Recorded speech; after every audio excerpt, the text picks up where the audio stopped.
Regina Jeffries. Dr. Regina Jeffries, thank you so much for joining us, UNSW Kaldor Centre for International Refugee Law. So, if you don't mind just talking us through some of what you're seeing here, we are certainly seeing this develop. We've seen escalations over the past few days as well. What can you tell us from your experience? This most recent sort of event is sort of a continuation of things that have been happening in the U.S. actually since President Trump's reelection. And it includes essentially, you see everyday people sort of resisting this idea that federal agents will come into communities and detain people, often not just migrants without status, but also people with lawful status, and even in some cases, U.S. citizens. So this is sort of a reaction to that, and actually comes not too long after federal agents attempted to go into 2 elementary schools in the LA area as well. So what you're seeing is a reaction to this idea that communities are feeling insecure and sort of under attack. And of course, earlier this week, President Trump announced the travel ban for 12 countries. There are some exemptions, but you've worked a lot on this one and also the one in 2017. Is there a way you can compare these bans at all to us?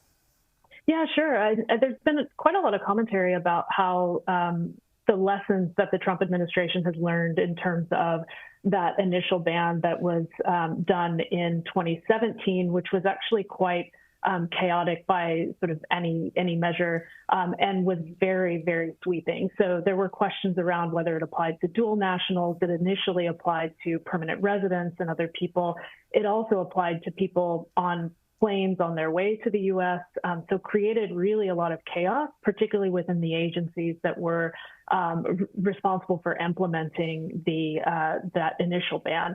And so that prior experience, I mean, essentially the ban went through 3 different iterations before the Supreme Court ultimately upheld a version of it in, I believe it was 2017. And basically what they said, what the Supreme Court said, was that you couldn't look behind the rationale, the president's rationale for implementing a ban like this. So that the stated rationale was to prevent essentially Muslims from entering the U.S. And so the Supreme Court said, you can't look at that. You have to look at what the facial purpose is. And so taking those lessons in this iteration of the travel ban, the Trump administration actually sort of laid the groundwork for it in the 20 January executive order directing various heads of federal agencies to review the security and vetting practices, as well as visa overstays, et cetera, of different countries to figure out what countries should be subject to a ban in this situation. And so that's sort of how procedurally they got to the point where they've gotten with this latest ban.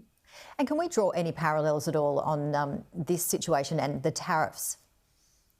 Actually, I love that you asked me this, because it's funny. I haven't seen actually much of this discussed in the commentary, but interestingly, if you actually look at the proclamation, the travel ban proclamation that Trump put out, you can see that this is actually a type of negotiating tactic, essentially similar in some ways to what the Trump administration has done with the tariffs. So the specific text of that proclamation say that it's designed to encourage cooperation with subject countries. And so that is in terms of encouraging cooperation in regards to information sharing, in regards to accepting people who have been deported from the U.S., so their nationals that have been deported, et cetera. So it is sort of part of this broader sort of transactional style, it seems to be, of the president. And we have been reporting, as you well know, the US man who was mistakenly deported to El Salvador. That's under Trump's hardline immigration reform. What can you tell us on this situation? Yeah, it's quite interesting as well. So, of course, Mr.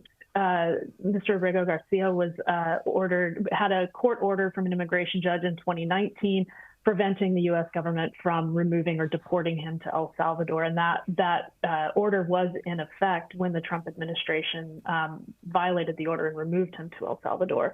And so what's happened, there have been a lot of legal challenges about whether the Trump administration had the authority to effectuate that removal to El Salvador, the Supreme Court essentially said, no, you have to facilitate his return to the U.S. And there was a lot of sort of argumentation by the Trump administration about whether they had the capacity to do that, even though El Salvador said they were actually holding the person in question as well as several other detainees at the behest of the United States.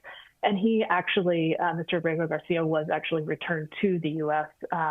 And interestingly as well, he's now facing federal charges on, I believe they're alien smuggling charges, which also one of the lead federal prosecutors for the office that where those charges originate has actually resigned in protest, citing the political nature of the charges. So it's an interesting saga, but the Trump administration has brought him back to the U.S. Yeah, very interesting indeed. We really appreciate your expertise and time. Dr. Regina Jeffries, UNSW Kaldor Centre for International Refugee Law. Thank you very much.